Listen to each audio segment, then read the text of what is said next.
It's funny you mentioned John Glover. I was watching the special features for Batman and Robin last night, and he's like, yeah, it was distracting when Joe Schumacher with his bullhorn says, oh, remember, we're making a toy commercial. And he's like, yeah, I just threw the whole thing off. Yeah. I threw my acting off, and I'm like, I bet. Especially working with Bane.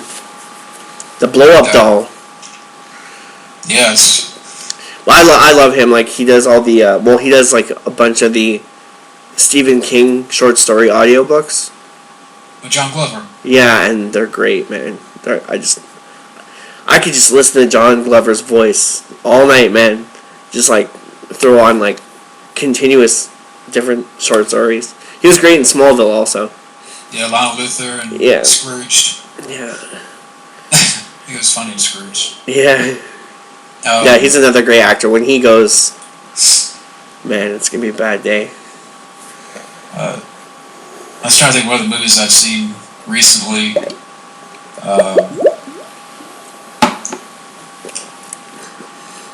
So I watched Godzilla, Birdcage. It seems there's another movie.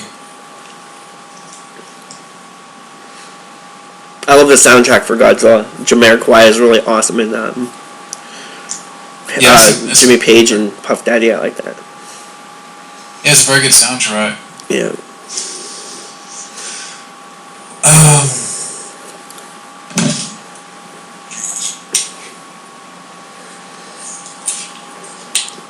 But yeah, I mean, I want to watch this movie called Dear God No. What's that? Because I'm like a big Bigfoot fan. Like, I'm a huge Bigfoot fan. I love cryptozoology. And it's about this motorcycle gang that goes on a rampage against this other motorcycle gang, and then they get held up in the woods after, like, this crazy shootout. And then they get attacked by a Bigfoot. It's like a horror movie, but like a grindhouse movie, but like an X-rated grindhouse, like super gory, violent, super sexploitation, super exploitation kind of thing. I finally found it online. I'm gonna watch it probably tomorrow. But it looks cool.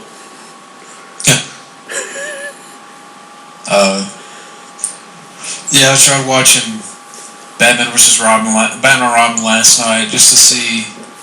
I'm like, I can't.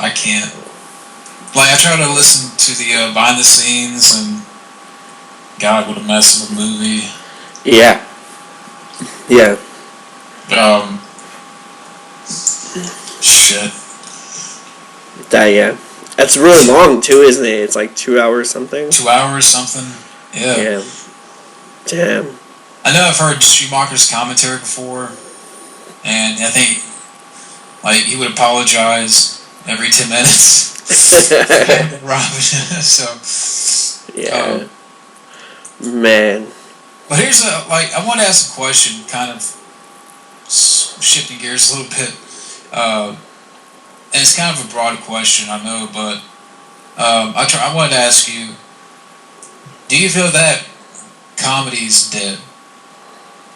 I think real original comedy, like, I won't say nightclub comedy, but I'll say, like, wide source media comedy is dead, for sure. Because we don't have, like, you know, like how there was always that flip side. There was, like, record comedy, which was also club comedy, which was really dirty and really, like, over the top. And then you had, like, family comedy that was mainstream. That comedy is gone. Because even now, like, the stuff that's coming out now, I'll never let my kids watch TV. Like I took a break from TV from, like, 2011 till, like, maybe this year. I still don't have TV. Like, if I watch stuff, I watch it on the internet. But, when I do go to my friend's house or my sister's house and I watch TV and I see what passes for clean comedy these days, I can't stomach it. Like, Two Broke Girls, I fucking hate that show. Like, oh yeah. Like, what does that say to our kids? You know, our kids watch this. Like, kids actually watch this stuff on TV, and then there's no more good role models.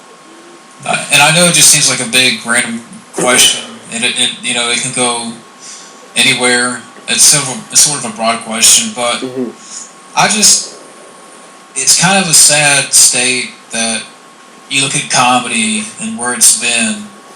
A lot of comedians have passed, whether it's drugs or suicide.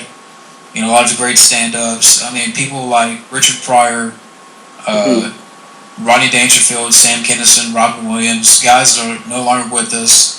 I mean, yes, you still have some that are still alive, but when you switch over to movies nowadays, I mean, what do you got for comedy? What, Jonah Hill, Jesse Eisenberg? I mean, it's just, and then it's come to the point now that we have to search YouTube for comedy.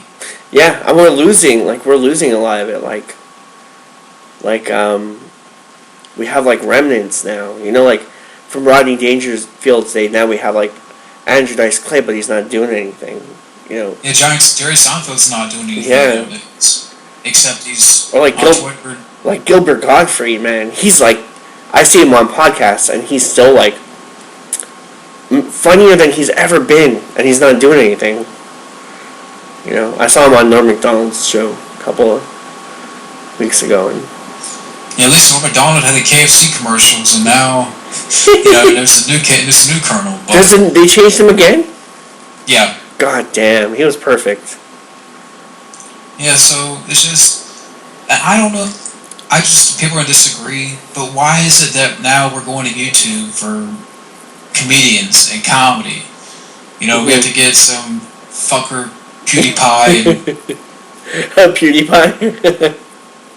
You know what I'm talking about? Yeah, self-made millionaire, man. That's crazy. If there's an American dream, that's it. Fuck. I want to be him. I don't care if people hate me. People already hate me. I'll take the millions. And also, too, you look at this, the downfall of guys like Adam Sandler and Jim Carrey. Yeah. I mean, I remember when Adam Sandler used to be good. That movie he played in where, based on the 9/11 attacks, I can't remember what it was called. Reign Over Me? Oh yeah, I like that movie. And the other one, Funny People, I kind of like that one. With Seth Rogen. No, Seth something. Yeah, Seth Rogen. Yeah, Seth Rogen. I was thinking Joe Rogan. No, Seth Rogen. Yeah, I like that movie, but everything after that, even Pixels, I was like, it's the same.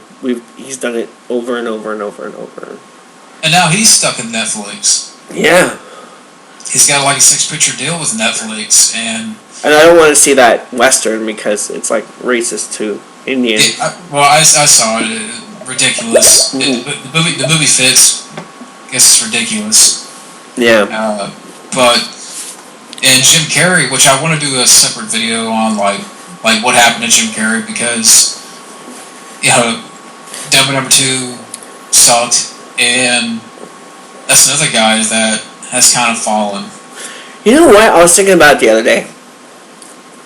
He's done enough psychological movies now that, could you imagine Jim Carrey doing a sequel to The Mask based on the original comic book?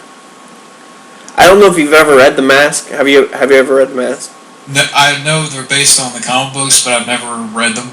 The comic books are gory as hell.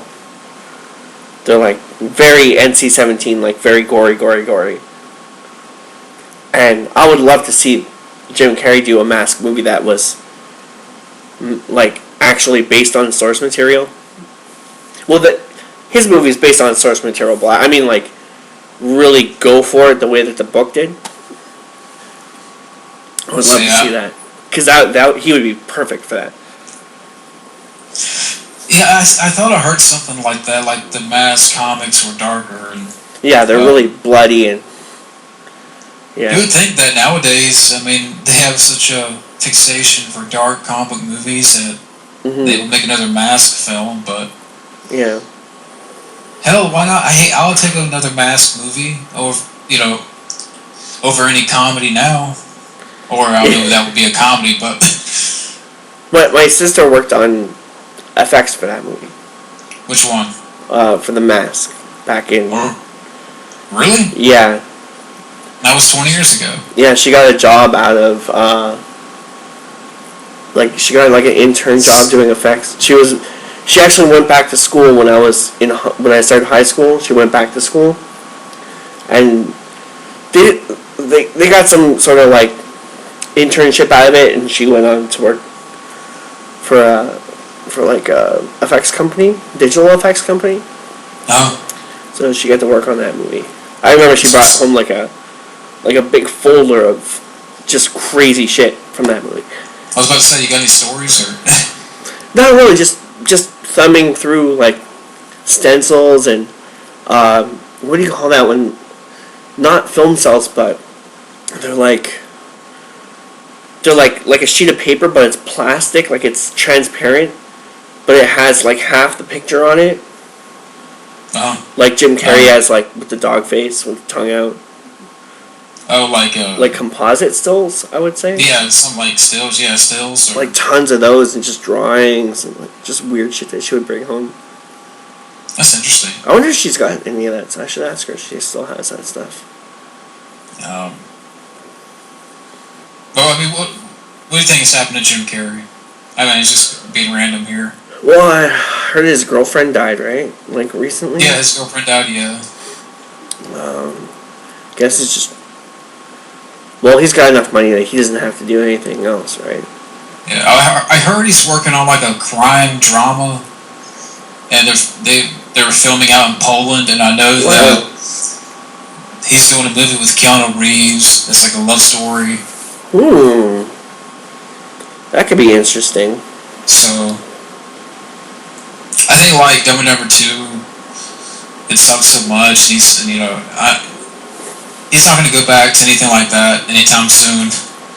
Yeah. It seems. I haven't seen that yet. I'm debating on it. Oh, Dumb and Number 2? Yeah. Don't.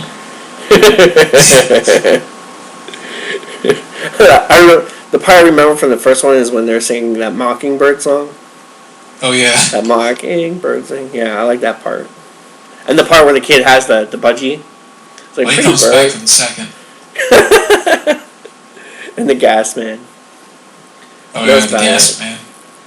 Yeah. So that's when Jim Carrey was on fire, and he had all these great characters. And I don't know, it's just kind of a random thought I had because I used to be a big fan, and it's kind of sad that to me the last great Jim Carrey movie was probably Bruce Almighty, and that was almost a decade and a half. Man, I haven't really watched a lot of Jim Carrey since maybe Ace Ventura 2. Like around that era maybe after Batman. Yeah. Like I've seen a couple of movies, but I really wanted to watch I had a really big craving to watch Mary Shelley's Frankenstein the other day.